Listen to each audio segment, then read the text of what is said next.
Hello friends, welcome to YouTube channel education Niketan. हमने पिछले video में आपको बताया था कि सीडीपीओ की प्रारंभिक परीक्षा अपने निर्धारित समय पर नहीं होगी और इसके रिगार्डिंग जल्द ही ऑफिशियल वेबसाइट पर नोटिफिकेशन अपलोड कर दिया जाएगा। किंतु 2-3 दिन होने के बाद भी जब नोटिफिकेशन अपडेट नहीं किया गया तो आपके तरफ से लगातार मैसेज आ रहे थे कि सर आपने तो ऐसा कहा था, लेकिन अभी तक कोई नोटिफिकेशन अपडेट नहीं हुआ है। जो हमने आपको खबर दी थी वो जो हमें सूत्रों से प्राप्त हुई थी उसी के आधार पर दी थी।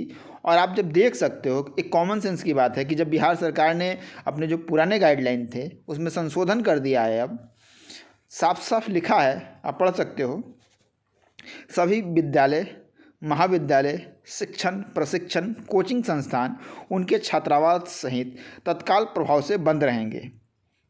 जब ये सारी चीज़ें बंद रहेंगी, और कब तक बंद रहेंगी? 21 जनवरी 2022 तक। और आप कोई नए नहीं हो, सीजन 1, सीजन 2 और सीजन 3 देख चुके हो। जैसे वेब सीरीज आती है ना, सीजन 1, सीजन 2, सीजन 3, तो सीजन 4 का आप आइडिया लगा लेते हो कि उसमें क्या होगा। तो अगर आप अभी भी आइडिया नहीं लगा पा रहे हो तो सोचने की ज़रूरत है। शुरुआत हर बार ऐसे ही होती है, 15 दिन के लिए बढ़ता है, फिर 1 महीने, फिर 2 महीने, फिर 3 महीने। इस बार परिस्थितियाँ कैसी रहेंगी ये कोई नहीं जानता है। पहला लॉकडाउन पार्शियल है, इसके बाद अब शैक्षणिक संस्थान बंद होने लगे, ऑफिस 50% पे खुलेंगे, यानी कि शुरुआत हो चुकी है। अब कितना लंबा जाएगा किसी को नहीं पता है। ऐसी परिस्थिति में आयोग परीक्षा का संचालन करेगा, ये संभव ही नहीं है। नोटिफिकेशन 1-2 दिन में ज़रूर ऑफिशियल वेबसाइट पर अपडेट हो जाएगा, आप विश्वास रखें।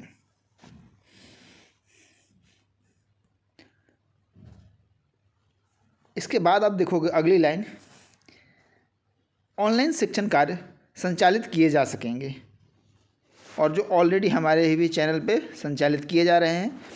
ये जो लॉकडाउन है, आप इसमें विराम करोगे तो ऐसा नहीं है कि एग्ज़ाम होगा ही नहीं। आपने पिछली बार भी 2 लॉकडाउन में देखा कि लॉकडाउन जब ख़त्म हुआ, परिस्थितियाँ अनुकूल हुई तो तुरंत परीक्षा कराई गई और बहुत सारे परिणाम भी जारी किए गए। जैसे 65वीं का परिणाम जारी हुआ, 66वीं की मुख्य परीक्षा आयोजित कराई गई।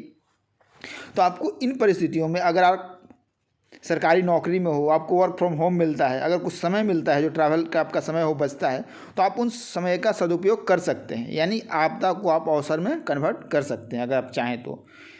हमारी उत्तर लेखन इस समय में आपके लिए सबसे एक अच्छा विकल्प है। जीएस पेपर 1 और पेपर 2 दोनों के लिए एक 75 डेज का हमारा प्रोग्राम चल रहा है। अगर आप हमारे रेगुलर व्यूअर होंगे तो आपको पता होगा। इसके में एक डीआई हम लोग डेली देते हैं और एक जीएस का प्रश्न देते हैं, जिसके उत्तर आपको उसी दिन शाम तक अपलोड करना होता है। अगले दिन हम उस प्रश्न के मॉडल आंसर आपके साथ साझा करते हैं। हम प्रश्न और कुछ मॉडल आंसर आपके साथ दिखला दे रहे हैं, साथ साथ कॉपियाँ भी कुछ साझा कर दे रहे हैं जो बच्चों ने हमारे साथ अपलोड किया है। ये प्रोग्राम हिंदी और इंग्लिश दोनों ही माध्यम में उपलब्ध है।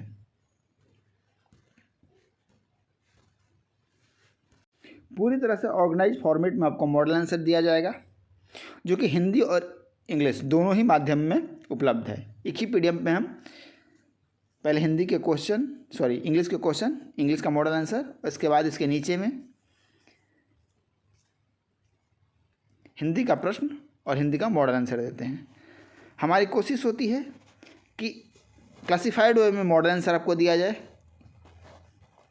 यानी कि जो प्रश्न पूछा गया है, राइज ऑफ रीजनल पार्टीज,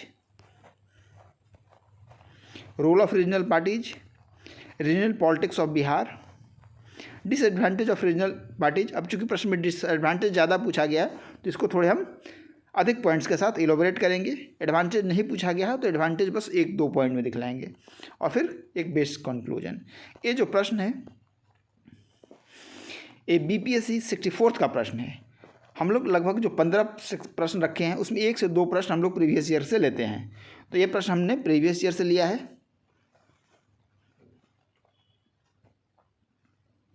अब आप बच्चे के द्वारा भेजी गई एक अच्छी कॉपी साझा कर रहा हूँ, और एक वैसी कॉपी भी साझा करूँगा जिसमें कंटेंट सारे लिखे गए हैं लेकिन प्रश्न को, संदर्भ को नहीं एड्रेस किया गया है। प्रश्न पूछा गया था, पोटोमैक नहीं, टेम्स यमुना के प्रवाह को उर्वर बनाती है। इस कथन के प्रकाश में भारत के राष्ट्रपति की प्रतीकात्मक संस्था पर टिप्पणी कीजिए। बच्चे ने डॉक्टर बी अम्बेडकर के स्टेटमेंट के साथ उत्तर की शुरुआत की। राष्ट्रपति भारत का प्रथम नागरिक होता है। यहाँ पे पोटोमैक किस के लिए रेफरेंस किया गया है, अमेरिका के लिए किया गया है, ये भी बताया। टेम्स लंदन के लिए और यमुना दिल्ली में प्रभावित होती है। यानी कि सिंबॉलिक रूप में किस तरह से प्रश्न पूछा गया है उसका उन्होंने आशय स्पष्ट किया। इसके बाद भारत और अमेरिका में जो शासन पद्धतियां हैं और जो ब्रिटेन की पद्धति है, उन तीनों में क्या बेसिक डिफरेंस है, भारत किस तरीके से भारत की शासन पद्धति ब्रिटेन से अधिक झुकी हुई है और अमेरिका की तरफ कम झुकी हुई है। इसके बाद इन्होंने संसदीय लोकतंत्र के कुछ गुण बताए, राष्ट्रपति की शक्तियों का वर्णन किया है,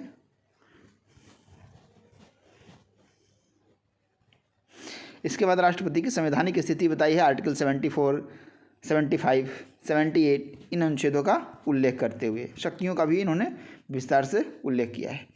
यानी कि आप जब देखेंगे इस उत्तर को तो आपको लगेगा कि बच्चे ने एक वेल फॉर्मेट में, यानी कि जो प्रवाह शैली है वो प्रश्न के संदर्भ के बिल्कुल अनुकूल है। अब एक और उत्तर दिखाता हूँ जिसमें सारे कंटेंट हैं लेकिन उसकी प्रवाह शैली बिल्कुल नहीं है, संदर्भ दक्षता भी उस उत्तर में नहीं है। अब सेम प्रश्न है, अब उत्तर देखो। अब दूसरे बच्चे ने लिखा है। अब इस बच्चे ने क्या किया, अब राष्ट्रपति के संवैधानिक उपबंध इस प्रकार है, स्टार्टिंग से ही शुरू किया। देखो, राष्ट्रपति का निर्वाचन किस प्रकार से होता है, राष्ट्रपति की पदावधि क्या है, राष्ट्रपति के पुनर्निर्वाचन की पात्रता है कि नहीं है, राष्ट्रपति की अर्हताएँ क्या हैं। यानी कि पूरे के पूरे लक्ष्मीकांत आपने उत्तर में लिख दिया। प्रश्न क्या पूछ रहा है उससे आपको कोई मतलब नहीं है, आप जो जानते हैं वो सारे लिखे जा रहे हैं। राष्ट्रपति की शर्तें क्या है राष्ट्रपति के लिए, राष्ट्रपति का शपथ कौन कराता है, राष्ट्रपति पर महाभियोग कैसे चलता है। यानी आपने राष्ट्रपति का नोट्स जो है उत्तर के रूप में लिख दिया है। आप ऐसे 4 पेज की जगह पर, यानी 400 से 500 शब्दों की जगह पे अगर 1000 शब्द भी लिखेंगे तब भी आपको जो अंक हैं वो 10-12 अंक से अधिक नहीं मिलेंगे।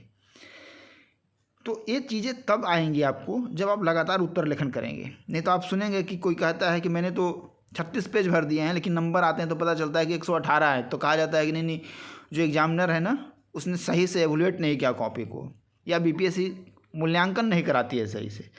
कुछ केसेज में ऐसा होता है, लेकिन समानता आप देखे होंगे कि जो सफल अभ्यर्थी हैं वो लगातार यूपीएससी भी सफल होते हैं, अन्य राज्य लोक सेवा में भी सफल होते हैं। यानी कि कहीं ना कहीं उनका एक मानक है, अगर आप उस मानक पर खरे उतरते हैं तो आपको अंक जरूर मिलते हैं। तो आप चाहें तो इस प्रोग्राम से जुड़ सकते हैं, लिंक डिस्क्रिप्शन बॉक्स में दी गई है पूरी डिटेल। अभी तक इस प्रोग्राम से बैच 1 में हमारे 50 बच्चे पूरे फुल हो चुके हैं, बैच 2 में लगभग 25 से 30 बच्चे हैं और इंग्लिश माध्यम के हमारे पास लगभग 25 से 26 बच्चे हैं। यानी कि आप इंग्लिश मीडियम में भी जुड़ना चाहते हैं तो जुड़ सकते हैं। धन्यवाद।